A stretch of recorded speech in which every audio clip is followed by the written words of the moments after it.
Hi sa aking magaganda at gwapong grade 1. So ito yung school year 2022 at 2023. Yung kauna-unahang tinuruan ko sa Kadakan Elementary School na sa bago kong station. So gusto ko lang gawing tawag dito, alaala ito, gawing video ang ating mga pictures during our Christmas party.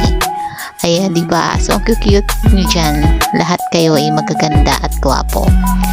Hindi kayo kompleto dyan. Iwan ko kung nasaan yung iba.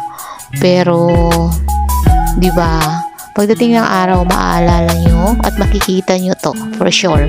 Gawa ng ngayon is ano na talaga tayo sa social media. O, di ba? Tingnan niyo. Nakakatuwa na grade 2 na kayo ngayon at talagang magagaling na kayo. So, ipagpatuloy nyo lang yan.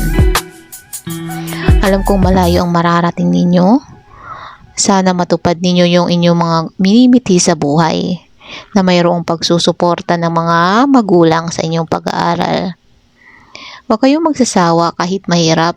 Ipagpatuloy nyo lang yung inyong mga mitian. At least, diba, pagdating ng panahon, makakatulong tayo sa ating mga magulang. So, yun naman yung pinaka main goal natin. Kasi, si nanay at tatay ay nagsisikap para sa atin. So, magsikap din tayo para sa sarili natin at maihaahon natin sila sa kahirapan. Nandito lang si teacher. Kung may kailangan kayo, nandito lang ako.